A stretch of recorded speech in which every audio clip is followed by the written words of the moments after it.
So I want you guys to come up, and not all of you are going to do this, we only have time for a couple. I want you to come up and tell me something about what you have gotten out of meditation, out of practicing martial arts, out of in general just like starting to be mindful. Devere, your mind's just about to explode from all the possibilities of what you could be saying, I know. So, and here's what I want. I don't want you to go on forever like I do. I want you to keep it short and sweet, and it can be, give me one thing, and I want you to tell me it like this. It's going to be, I'll give you an example. So before martial arts, I was a spoiled, depressed brat. After martial arts, or during martial arts, because I guess I'm still practicing, I love to work hard. I enjoy actually sweating and like pouring myself into something. And what that has changed about my life is like I actually get stuff done, and I have more integrity. I don't like, skate around things and try to get out of doing things the way that they're meant to get done, and I just do things more completely. So it could literally be like that short. That was like 10 seconds. Okay? So I want you to think about it, and you don't have to formulate it perfectly in your head, because I want it to be like real. Don't give me the perfect thing that you think I want to hear. But I want like actually in your life, what have you gotten? If you've only been in one class, you probably don't have much to tell me. But if you've been here for a couple of months, or if you've been here for many years or practicing for many years, I definitely want to hear something. So who's got something? Kaya, always great at raising your hand first. Come on, I'm not coming over there.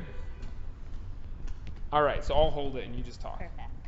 So before martial arts, there's a lot of things I've been wanting to do, especially writing. And I've tried it, but I never believed really I had the discipline for it, that I always did it for my own pleasure, but I didn't believe I can get myself out there. And now I feel in all aspects of my life, I feel more disciplined, and I realize that through hard work, I can actually achieve anything. And a few days ago, I actually just hired myself a writing coach, and I'm going for it completely. Like, there's no room for failure. There's no backup plan. I'm just doing it, and I feel like martial arts really giving that to me. Awesome. I can tell you're excited because you're out of breath. That's brilliant. Yeah, you'll start to notice like, that's one of the first things that I got when I started practicing martial arts, is this idea of like, if I'm going to do something, I'm just going to do it. I actually decided, you guys, I was 18 years old, and I knew what I was going to do for the rest of my life, because I started doing martial arts and I just knew that I was going to do it. And it could have been anything, but it was a huge breakthrough for me, like it sounds like it was for you, Kaya, to just be able to decide, like, I'm doing this and I'm going for it. And I'm not like 1 foot in, 1 foot out, like it's okay if I mess up because I never really tried. That's an incredible thing. Who else? Devere, with all of your massive experience in martial arts, tell us about it. I'm gonna pick one. Okay, let's do this. No, I'm holding it. You answer yourself. Oh, thank you, sir. Before martial arts, I treated every obstacle in life as an opponent and approached it very tensely, very rigidly, and stress level through the roof. And because of that, I was very exhausted, and I did not want to approach obstacles because of that, because I had no energy left. Now I do the same thing, but I'm aware of it, and I'm getting better at it every day. My first thought I go to every time I approach something that I find stressful and I can see myself getting rigid is free grappling. And I imagine when you told me at the time I was free grappling with you, you're like, breathe. I imagine myself relaxing and going with the flow and breathing, and I find that the obstacles are a lot easier to deal with, and I have much more energy afterwards and excited for the next one. Thank you. Got it. Yeah, very good. So I love how you said I do the same thing, because look, I would love to tell you guys, and I would love to lie to you and say, like, all of your problems are going to disappear and everything is just going to be like smooth sailing ahead, clear skies. It's not going to be like that at all. The same stuff is actually going to keep happening. What's going to change is your effectiveness in dealing with it and your experience of it. So it's like, if you're using grappling as an example, or if you even just take like self-defense, you're not practicing martial arts so that you're never in a dangerous situation. I mean, if you're really mindful, you could probably keep yourself out of most situations. But it's like before martial arts, you get attacked and you just get beat up and you die. After martial arts, you still get attacked, but now you can actually deal with it. You might be able to survive and really do well in a self-defense situation. And the same analogies hold true like in life, where you're dealing with somebody at work, and this is somebody who you used to think of as an opponent. It's your boss, I don't know, for example. And now it's not like your boss suddenly doesn't have it out for you anymore. It's like you maybe realize that it was all up in your head in the first place, or they still have it out for you and you are able to breathe and you're able to actually just deal with it better. What else? Dina, come on. Doug, I'm going to make you get up here, so you better think of something. Okay, martial arts has changed a million things for me. Did you choose one? Yeah, so I'm not even talking about martial arts, I'm going to talk about meditation. Perfect. So pick one. I used to just live in my head. I was just like a head walking around. And I mean, it was just thought, nonstop all the time. And I used to kind of carry myself around in this really tense state all the time because I was so worked up about whatever it was I was thinking about.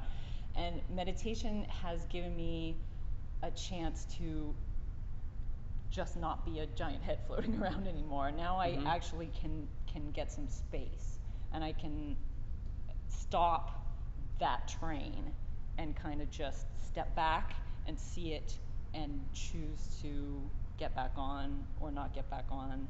Not always, but it definitely has created this little space where I'm not just a running train of thought all the time. Sometimes I can actually stop it. That's kind of a big deal. It for is. Me. Yeah. So that, not always. I mean, just driving here today, there was a moment, but I try not to just be this instant reaction all the time. Sometimes I have a little beat now that I didn't used to have. Beautiful. So, yeah. And it's interesting because some people's experience of meditation in the beginning, this wasn't so much my experience, but I get this a lot, where people say, Sifu, when I meditate, I get even more stressed and I start to it's almost like an amplification of what you're talking about, where it's like I realize all the thoughts that I'm having in my head and it's like more stressful. And that might happen in the beginning, but what you're really training your mind to do in meditation is, like you explained, like I recognize this train of thoughts, or sometimes it's not a train of thoughts, it's like a traffic jam of thoughts, or like a pile up of thoughts. And you can decide to stay with it, or you can decide to let it go, which is really the most important thing if you're talking about being able to control your emotional state, your mental state, is to be able to just like press the power button and turn it off. So if I can let the thought go in this moment and I can just come back to the breathing, then yeah, I'm not so much up in my head anymore. It's like I'm just aware of reality. We don't live in reality. You guys know that? We live in what we think about reality. And that is how we experience, like our experience is really of our own brain and our own thoughts, rather than letting that go and just actually experiencing the moment. So letting that mental thought or traffic jam go or whatever is just connecting to now, to reality. What else? Come on, Kenny.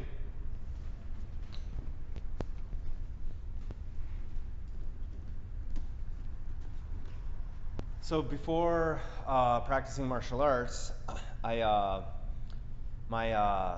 college partying spilled over into after college, and after getting in some trouble, I decided I should stop doing that, and I found that I couldn't do it. I couldn't stop getting drunk every weekend.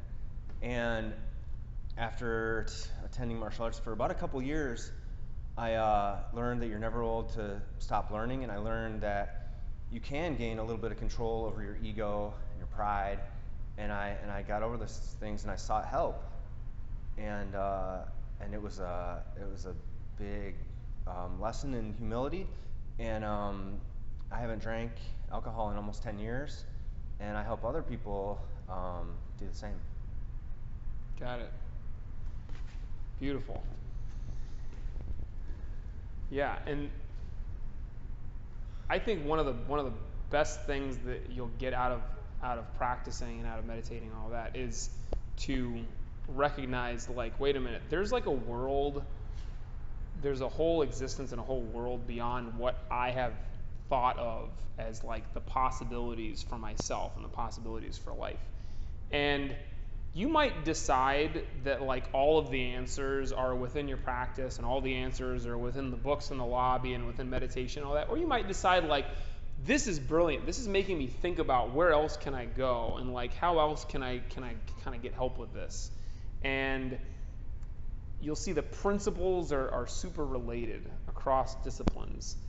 But having that experience of when I kind of surrender to this thing that is bigger than myself, and I can actually allow myself to become bigger, then that just leads into you being able to do that everywhere, for sure.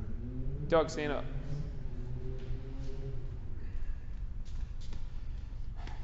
Let me check how much time you have to talk. Okay, go. I would say that Kung Fu's taught me it's reset my barometer for what I can do. You know, like before Kung Fu, something would happen at work and I would freak out and I'd get pissed off and I'd say, that's it, that's all I can handle, this is done, crap. Mm-hmm. And then you practice for a while and you go, oh man, I suck at this. And then you don't suck as bad, and then Sifu Scott comes at you and tries to kill you, and then there's another guy coming, and then there's 3-on-1, and there's sparring, and there's tests, and then... They don't know about most of this stuff yet. That doesn't happen. You know? And things just get... Your threshold of what you can handle just goes up here.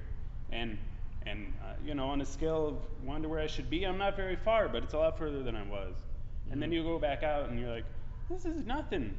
And I can stay relaxed, and I can deal with somebody being crazy on the street, or, you know, working with idiots sometimes, or whatever, you know. And I go, I'm just talking about him.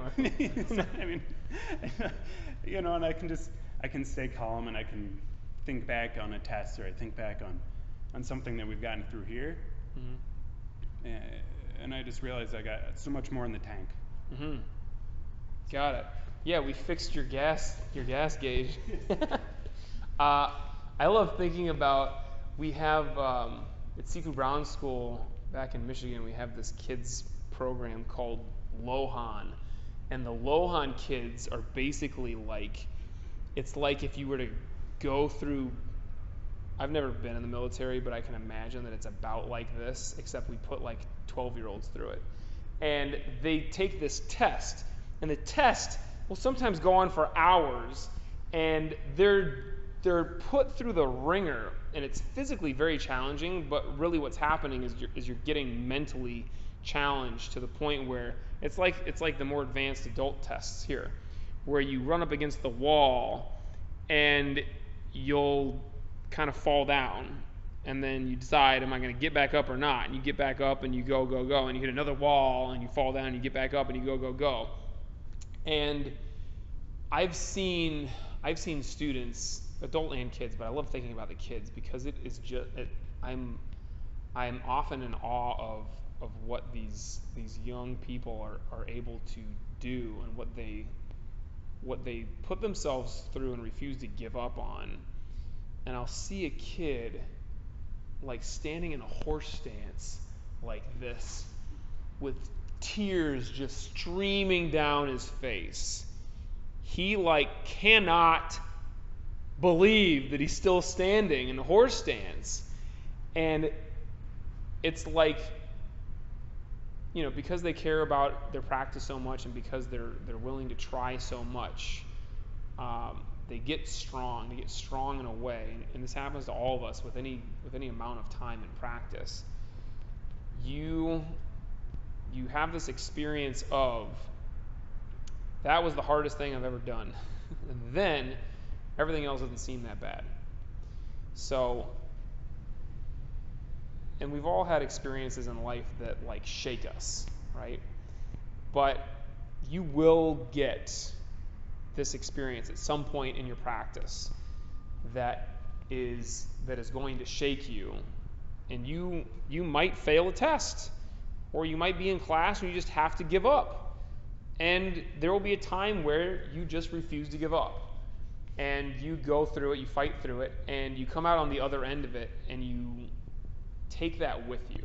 Take that with you outside the dojo into life, and anything else that comes up, you realize, I can handle this, because I could handle that in that moment when I had to give up and I had to quit and it was impossible. I didn't. I kept going. And that kind of, strength of will and, fortitude and whatever else you want to use to describe it, but it's just like, it's an invaluable experience. And that is something that no matter what else you're dealing with, you can just see it and compare it to this and say, I got this. And it's just going to be like a feeling. I got this. And you might experience that when you meditate. I've experienced that many times when I've meditated.